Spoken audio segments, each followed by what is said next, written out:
ইন্ডিয়ার মূল সমস্যা মুসলমান। সে মুসলমান নাম দেখলে ডরে কাঁপে।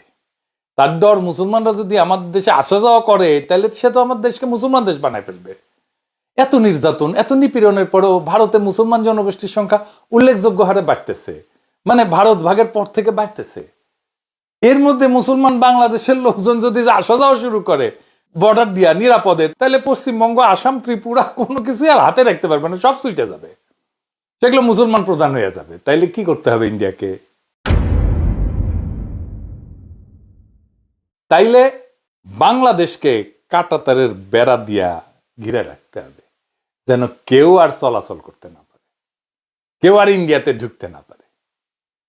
আর বাংলাদেশিদেরকে মারতে হবে গুলি কইরা মাঝে মাঝে, তাহলে বাংলাদেশিরা ডরে আর বর্ডারের দিকে যাবে না, ক্রস করবে না, তাই না? বুঝাও তো, সমস্যা তো মিটে গেল, তাই না? হ্যাঁ, না মিটলো না, নতুন সমস্যা শুরু হইলো। বাংলাদেশের ওই পারে যে 7টা রাজ্য আছে না, যেগুলোকে 7 সিস্টার্স কওয়া হয়, সেগুলো অশান্ত।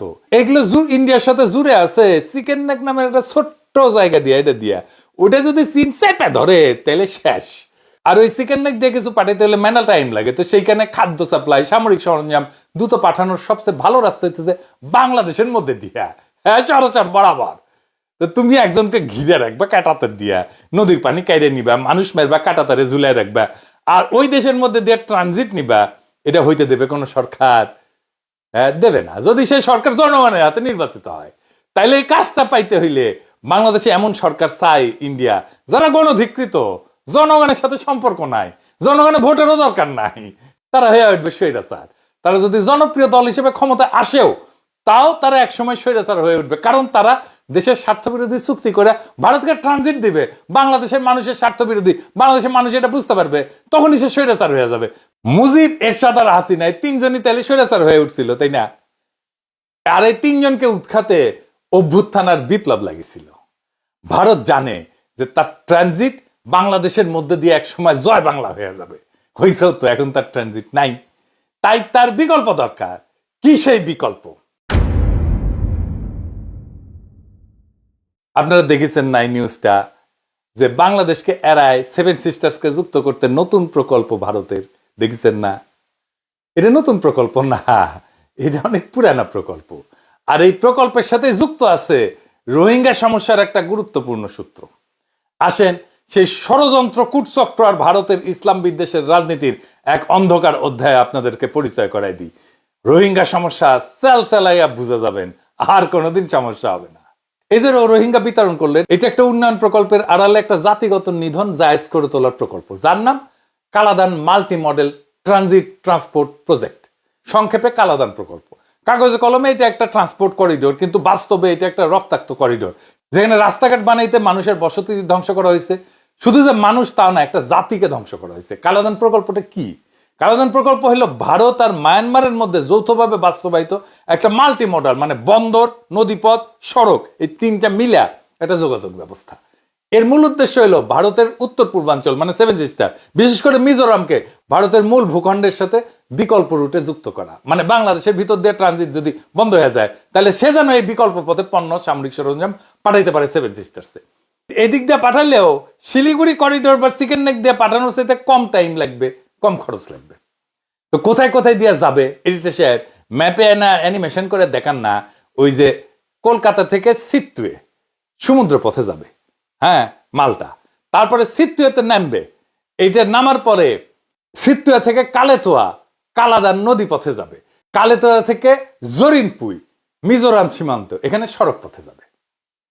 এইখান থেকে সড়কে ভারতের অভ্যন্তরে প্রবেশ করা। তো ভারতের পুরা প্রকল্পের জন্য $500 মিলিয়ন ব্যয় করছে, যা পুরোপুরি ভারত সরকারের অর্থায়ন করছে, পুরা ইন্ডিয়ার এটা খরচ। এখন প্রশ্ন হইতেছে যে এই প্রকল্পের সাথে রোহিঙ্গা গণহত্যার কি সম্পর্ক? কালাদান প্রকল্পের যে মূল রুট রাখাইন রাজ্যের সিত্তুয়ে, ওই যে এখানে এসে নামবে আর কি, এই সিত্তুয়ে থেকে পালেতোয়া পর্যন্ত রোহিঙ্গা জনগোষ্ঠীর ঐতিহাসিক বসতি, এর উপর দিয়ে গেছে। সিত্তুয়ে শহরের আশেপাশের অঞ্চল ছিল রোহিঙ্গাদের ঘনবসতি, যখন রোহিঙ্গা বিতরণ করা হয়েছে তার আগে। 2012 সাল থেকে শুরু করে 2017 সালের যে ভয়াবহ গণহত্যা, রোহিঙ্গাদের হত্যা, ধর্ষণ, গৃহপোড়াও, দেশ ছাড়া করার জন্য বাধ্য করা হয়েছে, এইটা এই অঞ্চলটা। কেন তাদের সরাই দেওয়া হয়েছিল? প্রশ্নটা এখানে। কেন এই জাতিগত নিধন ঠিক এই অঞ্চলে হইল? এর উত্তর মিলবে ভূ রাজনৈতিক মানচিত্রে রাখাইন রাজ্যে হঠাৎ করে অর্থনৈতিক গুরুত্ব পেতে শুরু করলো এই প্রকল্পের জন্য, কালাদান প্রকল্পের কারণে। ভারতীয় অর্থায়নে বন্দর, রোড, নদীপথ তৈরি হবে, জমির দাম বেড়ে গেল।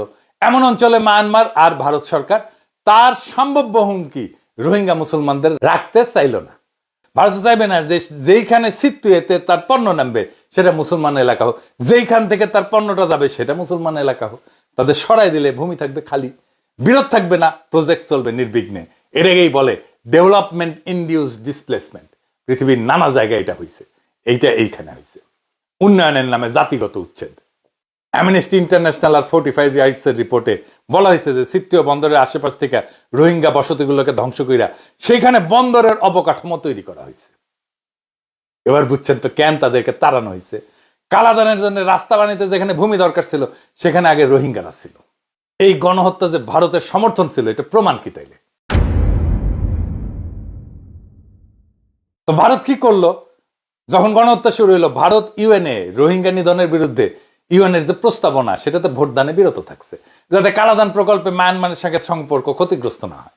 মায়ানমারের জান্তা সরকারের সাথে সম্পর্ক গভীর করছে ভারত। তাদের দৃষ্টিতে উন্নয়ন এবং কৌশলগত লাভ মানবাধিকারের চাইতে বেশি গুরুত্বপূর্ণ। তারা রোহিঙ্গা শরণার্থীদের ভারতে ঢুকতেও দেয়নি। আপনি এই আলাপটা কোথাও দেখবেন না। 2017 সালে কেউ খেয়াল করেনি যোগী আদিত্যনাথ, এই যে যোগী আদিত্যনাথ অগাস্টের 17 সালের অগাস্টের 5 থেকে 7 তারিখ মায়ানমার সফর করছিল। এইটা ছিল উত্তরপ্রদেশের মুখ্যমন্ত্রী হওয়ার পরে তার প্রথম বিদেশ সফর। সেখানে যা বলছে যে the people of two countries were united in mind and spirit by common approach to religion. দুই দেশের জনগণের মন এবং আত্মা ধর্মের প্রতি দৃষ্টিভঙ্গিতে একাত্ম। কি দৃষ্টিভঙ্গি সেটা? দৃষ্টিভঙ্গিটা হইতেছে মুসলমান খেদাও, মুসলমান ঘৃণা, এটাই তাদের ধর্মের প্রতি দৃষ্টিভঙ্গি। ঠিক তার সফরের 3 সপ্তাহ পরে রোহিঙ্গা গণহত্যা শুরু হয়েছিল। আর এই গণহত্যার নৈতিক সমর্থন দিয়েছিল ভারতের বিজেপি সরকার। এইবার যোগী আদিত্যনাথের সফরের সাথে রোহিঙ্গা গণহত্যার যোগসূত্র দেখতে পান। তারপরের কিছু রোহিঙ্গা ইন্ডিয়ায় ঢুকছিল। ভারত ঘোষণা করেছিল যে তারা আশ্রয় নেওয়া সকল মুসলমান রোহিঙ্গাদের তাড়াই দেবে। তাড়াই দেওয়ার কারণ হিসেবে ভারত বলছে যে এরা নাকি ভারতের বিরুদ্ধে ইসলামিক সন্ত্রাসবাদে জড়িয়ে যেতে পারে, তাই তারা ভারত রাষ্ট্রের প্রতি হুমকি তৈরি করতে পারে। কিন্তু ভারতে যারা আশ্রয় নিয়েছিল তাদের শরণার্থীরা কেউ ক্রিমিনাল ছিল না, তাদের কোনো ক্রিমিনাল রেকর্ডও ছিল না, তাদের বিরুদ্ধে কোনো ক্রিমিনাল ইনভেস্টিগেশনও হয়নি। বরং তারা মায়ানমারের রাষ্ট্রীয় সন্ত্রাসের ভিকটিম হইয়া নিজের দেশ থেকে প্রাণটা নিয়ে পালায় গেছিল। এই কালাদান প্রকল্প কোনো উন্নয়ন না, এটা ছিল একটা কাঠামো করার নাম কইরা জাতিগত নিধনের পরোক্ষ সহযোগিতা। রাস্তাটা পাকা হইল, বন্দরে গুদাম উঠলো, কিন্তু মানুষের অস্তিত্বকে মুছে দিয়া। এটা কোনো অবকাঠামো না, এটা একটা নিধন করিডোর। উন্নয়নের নামে যদি মানুষ উচ্ছেদ হয় তা উন্নয়ন না, তা দখল। এই দখলটাই হয়েছে ফিলিস্তিনে। যেই রাস্তা রক্ত মুছে তৈরি হয় তার গন্তব্য কখনোই মানবিকতা হইতে পারে না। ফিলিস্তিনে গাজাকে এইভাবে ফাঁকা করা হয়েছে, একই জিনিস করছে রোহিঙ্গা এলাকায়। এখন বলেন ইন্ডিয়া কখনো চাইবে রোহিঙ্গারা ফিরে যাক ওই জায়গায়? না, তারা চাইবে না। হাসিনা কেন ফেরানোর চেষ্টা করেনি রোহিঙ্গাদেরকে? এই কারণে যে ভারত চায় না। প্রফেসর ইউনূসের সরকার একটা পরিকল্পনা হাতে নিয়েছে, আগামী ঈদের আগে রোহিঙ্গাদের ফেরাবে।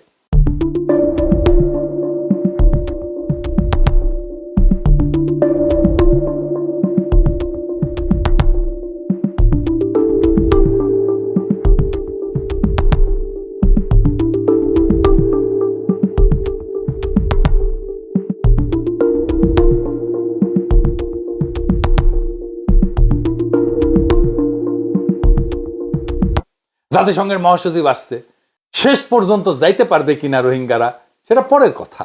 কিন্তু আমরা তো সামনে একটা লক্ষ্য নিয়ে আগাই। একটা লক্ষ্য ঠিক করছেন প্রফেসর ইউনূস, রোহিঙ্গারা ফিরে যাক, আমরা তো সবাই চাই। এটা ইন্ডিয়ার পছন্দ হইল না। কি করলো সে ইন্ডিয়ান মাল তহিদ সাহেবকে দিয়া মানবিক করিডোরের আলাপ আনলো। তহিদ সাহেব 111-এর টাইমে ফরেন সেক্রেটারি ছিল। উনি সেই ফরেন সেক্রেটারি যিনি বিডিআর বিদ্রোহের টাইমেও ফরেন সেক্রেটারি ছিলেন। উনারা ইন্ডিয়া কইছিল আর্মি অফিসারদের রক্ষা করার জন্য যদি সেনা অভিযান করে বাংলাদেশ, তাইলে আর্মি ঢুকাই দেবে ইন্ডিয়ান আর্মি। অবিনাশ পালিয়াল তার বইয়ে লিখে গেছে। এই তহিদ সাহেব বিএনপির তালিকা থেকে আসছেন উপদেষ্টা হিসেবে। মানবিক করিডোরের আলাপই হয় নাই। পরদিন প্রফেসর ইউনূসের সরকার পরিষ্কার করেছে, বলে দিছে আলাপই হয় নাই। কিন্তু বিএনপি মানিচ্ছে না, বামেরা মানিচ্ছে না, আওয়ামী লীগ তো মানবেই না। তো তহিদ সাহেবের এই মিথ্যাচার করার জন্য চাকরি চলে যাওয়া উচিত। তো তাও এই কথা কেন কইলো? বিএনপি রে, ইন্ডিয়ারে, আওয়ামী লীগ রে, বামপন্থীদের একটা টকিং পয়েন্ট ধরে দেওয়ার জন্য, যেন সে আগুন জ্বালাইতে পারে, যেন চিল্লা পাল্লা করতে পারে, সার্ভিস দিল আর কি। আর আলাপ তুললো জসিম, ওই যে ইয়া ঢিসুম ঢিসুম জসিম, ওই যে নাকি ওই নাকি মানবিক করিডোরের বিরুদ্ধে জন্য কথা করার জন্য ওর নাকি চাকরি খেয়ে দিছে প্রফেসর ইউনূস সরকার, সৈয়দগিরি নাকি খেয়ে দিছে। এই এডিটর সাহেব ওই জসিমের মাইক পিটেরে না ভিডিও দেখান না। আচ্ছা এডিটর সাহেব, ওই যে ড্যান্সের সিকোয়েন্স আছে না জসিমের, এটা দেখানো যায় না? আমার একটা প্রিয় গান আছে, গেলে ড্যান্সিং আছে জসিমের নতুনের সাথে, ওটা দেখান। জসিম একটা প্র্যাকটিস দিবিনি ড্যান্স করিয়া, এটা মজা পাবিনি। হ্যাঁ, গানটার কথা কি জানেন? দারুণ লিরিক করে। হ্যাঁ, বাংলাদেশে শেক্সপিয়ার লেগেছে, তুমি কাছে এলে শীতল অঙ্গ গরম হইয়া যায়। শুনেন। তুমি কাছে এলে শীতল অঙ্গ গরম হয়ে যায়, তুমি দূরে গেলে আমার মন করে হায় হায়। এই জসিম পাকিস্তানকে 1971-এর জন্য ক্ষমা চাইতে বলে, পাকিস্তানের কাছে আজগুবি টাকার হিস্সা চায়, যা কিনা আওয়ামী ফ্যাসিস্ট হাসিনার বয়ান ছিল। এই কথা কই আমাদের সাথে পাকিস্তানের সম্পর্ক ভালো করার সুযোগটা হোকা মেরে দিচ্ছে। সে মানবিক করিডোরের বিরোধিতা করবে বাংলাদেশের জন্য, ওই তো ইন্ডিয়ার স্বার্থ দেখার জন্য বসে আছে, উই আর তো হইছে দুটাই বসে আছে। এই কথাটা ছড়াইছে কে? চন্দন নন্দী। দেখেন, যে কিনা বিপ্লবের শুরু থেকে এটা আইএসআই এর প্রজেক্ট, এটা ছাত্ররা আইএসআই এর সাথে কথা কইছে, এই সমস্ত কইছে, মিথ্যা বয়স ছড়াই গেছে। কয়দিন আগেও কইছে আমেরিকান কার্গো নাকি আসছে রাখাইনে আর্মস টার্মস নিয়ে আর কি, অস্ত্র পাঠানোর জন্য। ওর বাবা ছিল, চন্দন নন্দীর বাপ ছিল রয় স্টেশন চিফ বাংলাদেশে, তার কথা নিয়ে লাভাইতেছে। আরে ভাই, হাসিনা কইতেছে করিডোর নিয়ে। এখন মানবিক করিডোরের নামে আমাদের দেশটা যেন লিজ দিয়ে দেওয়া হচ্ছে। নিজাম মজুমদার কয় আওয়ামী লীগ একের পর এক পেজ থেকে পোস্ট দিতেছে, এই পুরাটার ইন্ডিয়ান সাজানো প্ল্যান, বুঝছেন তো? তারেক রহমানও বলে মানবিক করিডোরের কথা, সিপিবি বলে, বাম গণতান্ত্রিক জোট বলে, আবার মির্জা আব্বাস করছে যে মানবিক করিডোর নিয়ে জামাত, মানে ওই যে আমার শ্বশুরের দল আর কি, ও ইসলামী আন্দোলনের নিরাপত্তা বিস্ময়কর। ওরা বুঝেছে ঠিকই যে এটা ইন্ডিয়ান প্ল্যান, আপনারা বুঝেন নাই, অথবা বুঝেও এটা খাইছেন, ইন্ডিয়ান বটিকা খাইছেন। দেখেন হাসিনা কি কয়, ইলেকশন দিবে দিবে কয়, কিন্তু দেবে না। শুনেন, ওই নির্বাচন আওয়াজ দিচ্ছে, সে নির্বাচন করবে না কোনোদিন, এটা আমি বলে দিতে পারি। এ পর্যন্ত যে কথা তাকে নিয়ে বলছি সবই সত্য, কারণ আমি তো সবথেকে বেশি তাকে সুযোগ দিয়েছিলাম। কাজে এখনো নির্বাচনে, এখন ওই যুদ্ধ খেলা দেখিয়ে বলবে যে হ্যাঁ এরকম অবস্থা, কি করে নির্বাচন করব, পরিবেশ নাই। এখন যখন বলছে না মানুষ তো আমাকে চায়, কোন মানুষ চায় তাকে? হাসিনাও ইলেকশন চায়। বিএনপি আপনারা কোন, আপনারা আওয়ামী লীগ আর বামেরা কেন একই স্বাধীনতা বাজাইতেছে? বলেন, পাবলিককে বুঝা দেওয়া তো কঠিন না, এটা ইন্ডিয়ান জিনিস। আইজার বন্ধন নিয়ে আলাপ করলাম না, আরেকদিন আলাপ করবনি। রক্তের উপরে রাস্তা বানানো গেলে তার নাম উন্নয়ন না, তার নাম দখল।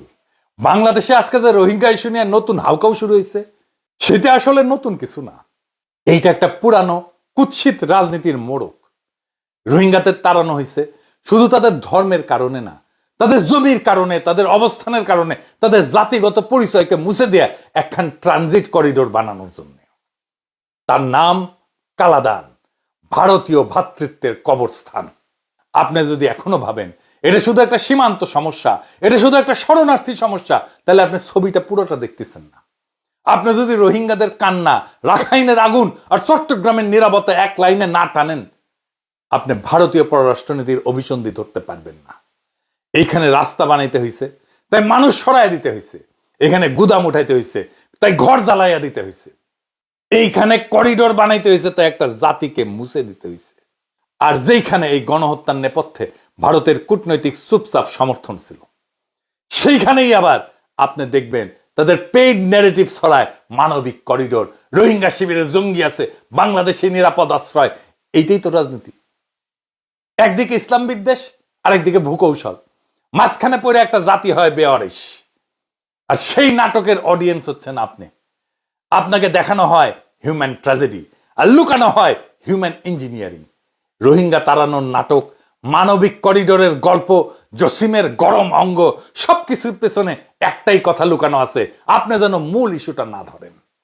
আজকের ভিডিওতে আমরা সেই পর্দাটা ফাঁস করে দিলাম। এই লড়াই শুধু রোহিঙ্গাদের জন্য না, এই লড়াই বাংলাদেশের ভূখণ্ড রক্ষা করার লড়াই, এই লড়াই বাংলাদেশের রাজনৈতিক সার্বভৌমত্ব রক্ষা করার লড়াই।